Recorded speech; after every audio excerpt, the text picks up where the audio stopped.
You just never know with me, right? Don't. Good morning, ladies and gentlemen. It's great to see all of you here this morning on this beautiful, clear, awesome, warmer than normal, but still cold morning. I'd love to invite our mayors and any county commissioners that would like to come up and join us. We'd love to have you up here. Don't be shy. Come, city council members, anybody that wants to come up here. This is about you and the great work that you're doing. It's so cool to see so many of our amazing public servants, local public with us. The Lieutenant Governor is here I want to recognize Sophia DeCaro, who is the direct budget, who is here with us. Her team has worked so hard to put this budget together. Thank you for joining us. We'd like to thank our media partners who are here as well. And don't be shy. Make sure you can be. Ladies,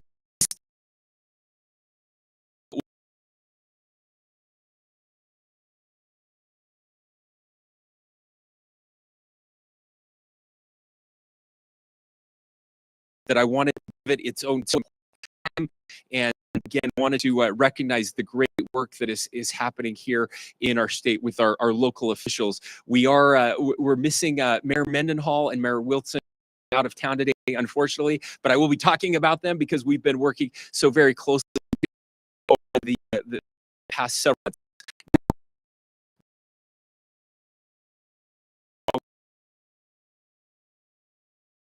Obligation budget to the legislature.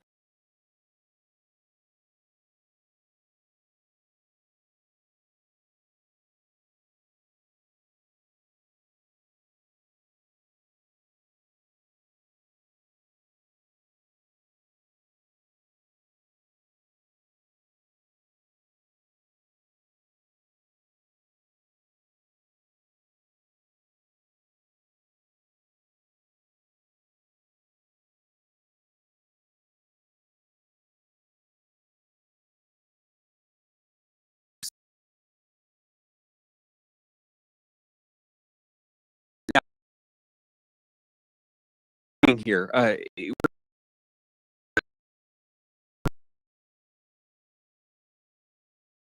here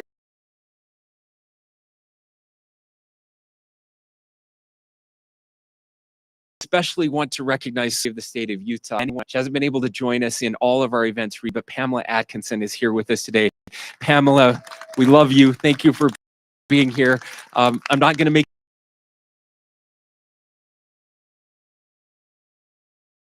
we're so you. And now, one of the most complex problems facing our country, our cities and towns, and that our people face today is homelessness.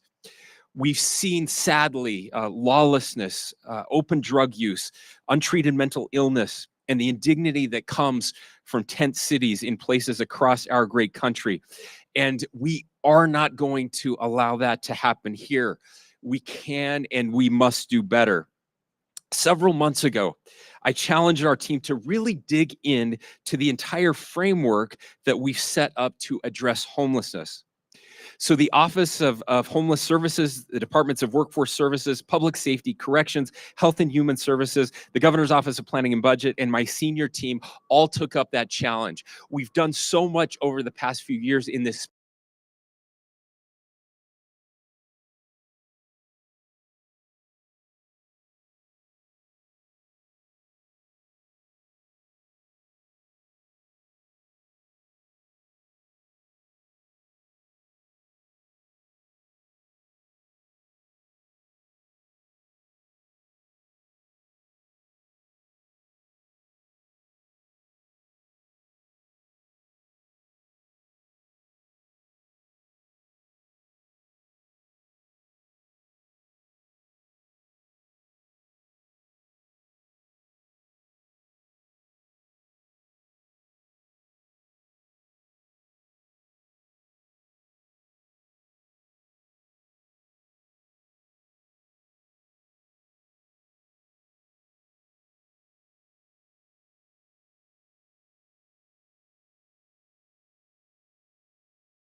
public spaces. We are not going to allow that to happen here in the state of Utah. We can do both of those things, and we must do both of those things. Accordingly, first, we need to address the immediate crisis of chronic homelessness. There simply aren't enough beds in the current emergency shelter system, with most shelters in Salt Lake County being nearly full every night. To that end, we are recommending $128 million to support maintenance and expansion of our emergency shelter system.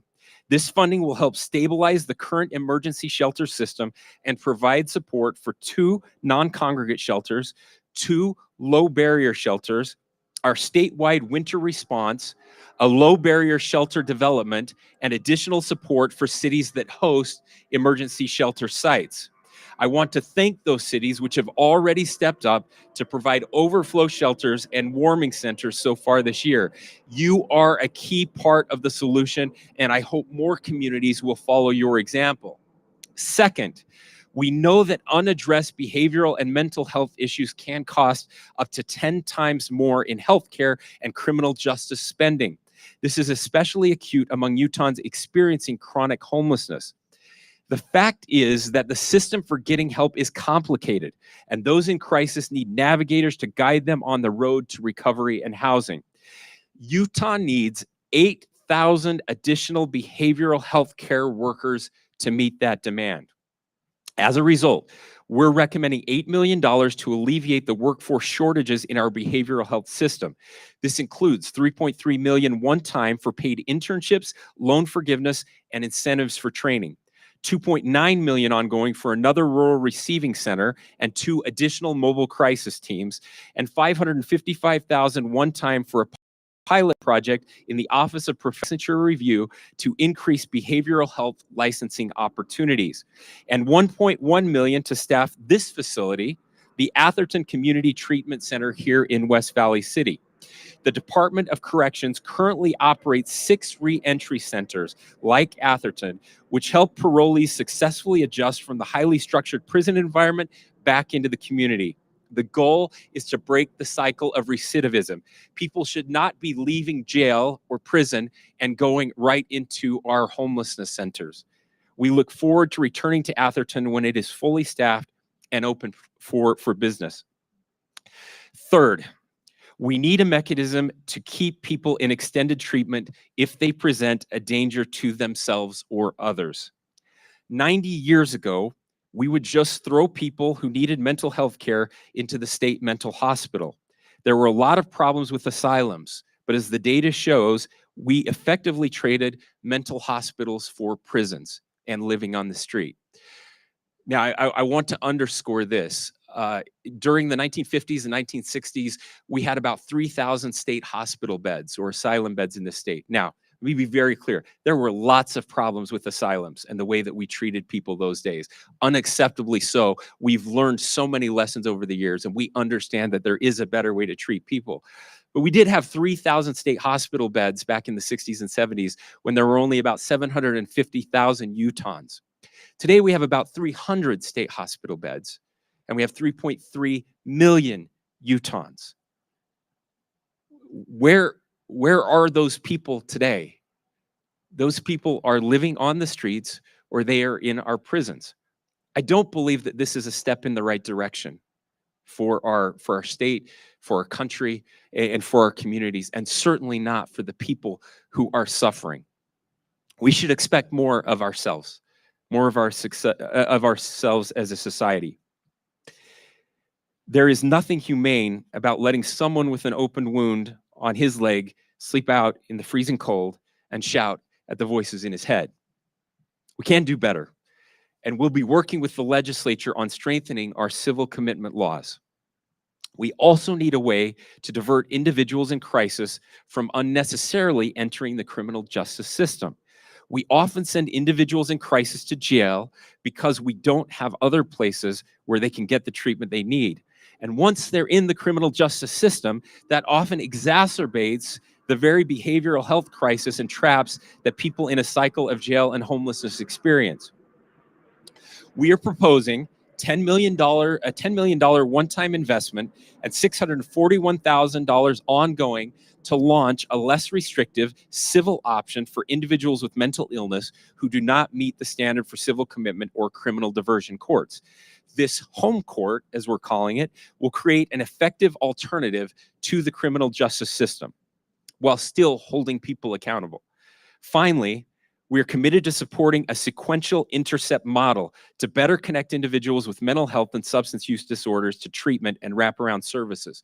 Recommendations include funding for a behavioral health treatment facility in West Jordan, as well as $190,000 ongoing and $6 million one-time for local governments to better manage paroled individuals. Finally, at its core, situational and transitory homelessness is largely due to the lack of access to affordable housing. Currently, there are only 3 available units for every 100 extremely low household. Now, while we have had significant funding over the past couple years, and much of that is still being built right now, we are recommending an additional $30 million for deeply affordable housing that will help all Utahns access stable and safe housing, no matter their income or state of physical or mental health. We're also recommending an additional $10 million for the Utah Housing Preservation Fund. This public-private partnership purchases affordable housing and ensures it remains affordable for an average of 20 more years. We're grateful for our private sector and philanthropic partners who support this important effort. Now, again, these are very robust recommendations. We look forward to working with the legislature and helping to get those passed. I do want to turn some time over now to Wayne Niederhauser, who has been so influential in helping us to bring these recommendations together, helping to unify our cities and counties and service providers together with the state in helping to reach out and solve the crisis of homelessness. Wayne.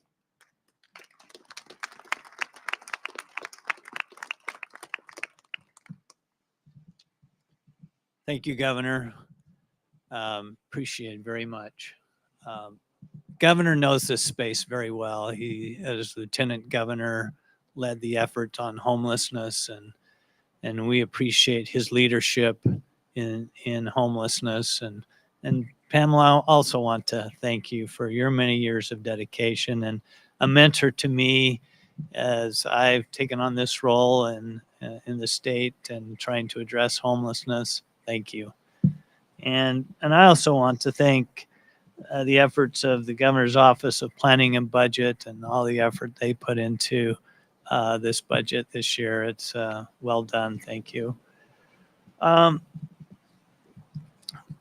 can't, sadly, homelessness is the catch-all for people in crisis.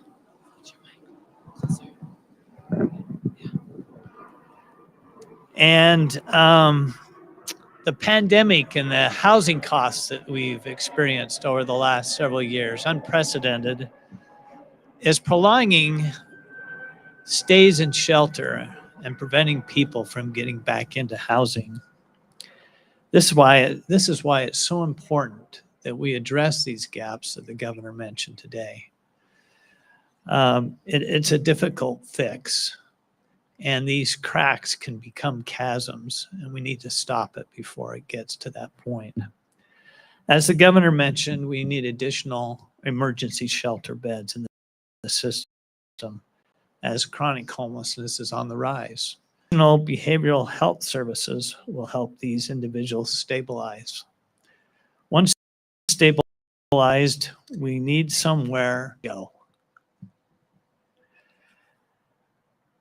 Creating deeply affordable housing is crucial. These 3 elements will be a game changer for the entire system, and more importantly, our homeless friends and neighbors. And may I also add that we need to go upstream. Prevention, as the governor mentioned also. 8,700 people experienced homelessness for the first time in the state of Utah in 2022, and that is unacceptable.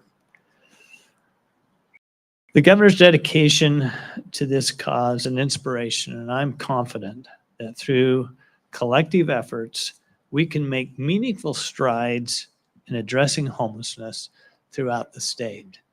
Homeless is a community condition, and it's going to take community to remedy it. Thank you.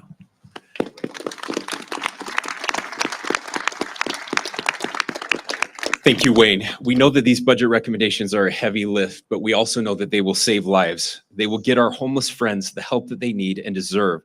They will create good paying and rewarding jobs that lift others. They will fill a critical need in our housing stock. And lastly, this will help prevent homelessness in the future. Again, I want to thank the local officials and civic leaders who are so engaged in this every single day in their communities for coming together in an unprecedented way to address this crisis. With that, I'm happy to take any questions that you might have.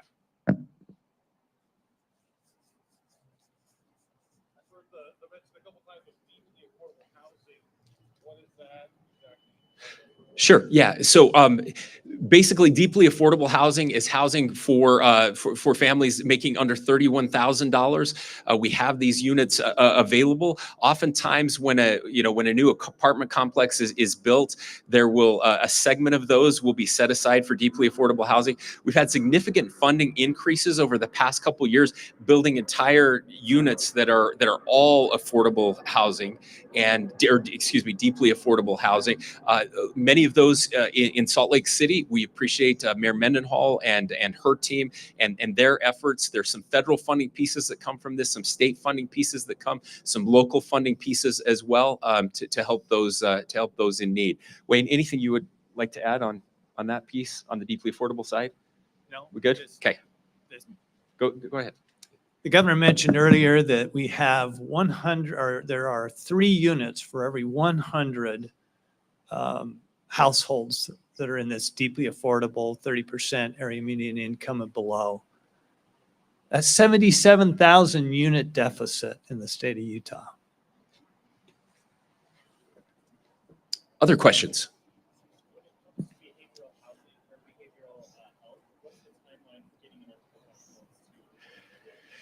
Yeah, that's a very good question.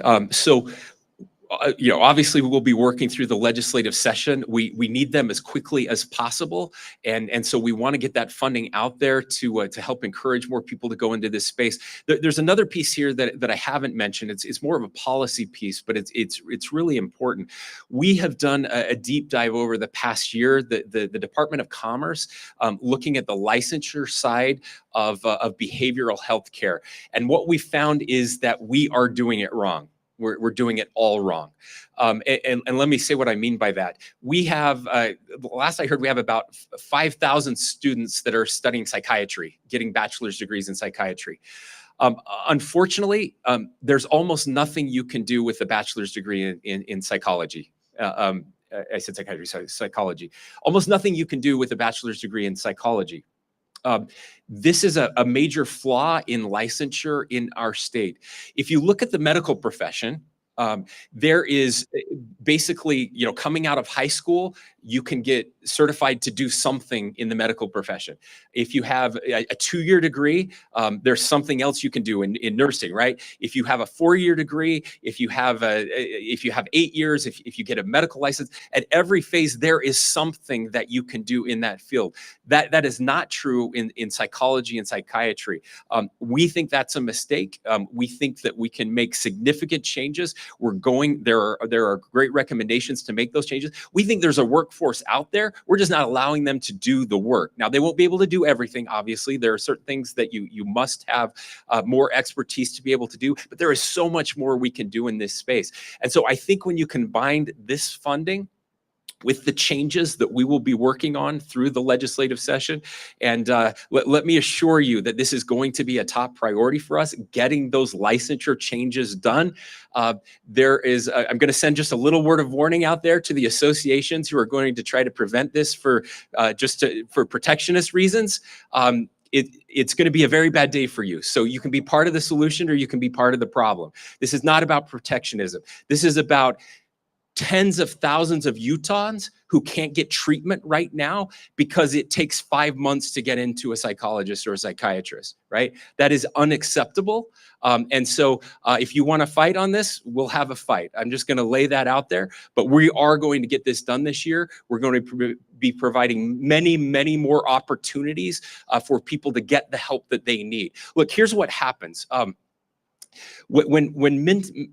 if you treat mental illness early, and sometimes it's very simple. Someone just needs a friend or a mentor or someone to talk to, right? You don't need to be an expert to be able to do that.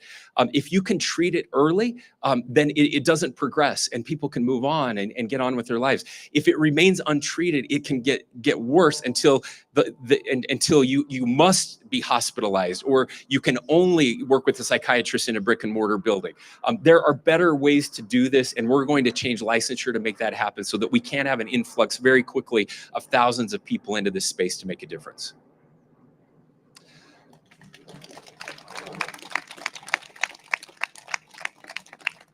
Any other questions? All right, seeing none. Again, thank you for being here. Stay tuned tomorrow. We have another very, very big and exciting announcement and lots more budget numbers. We hope to see you all there. Thank you.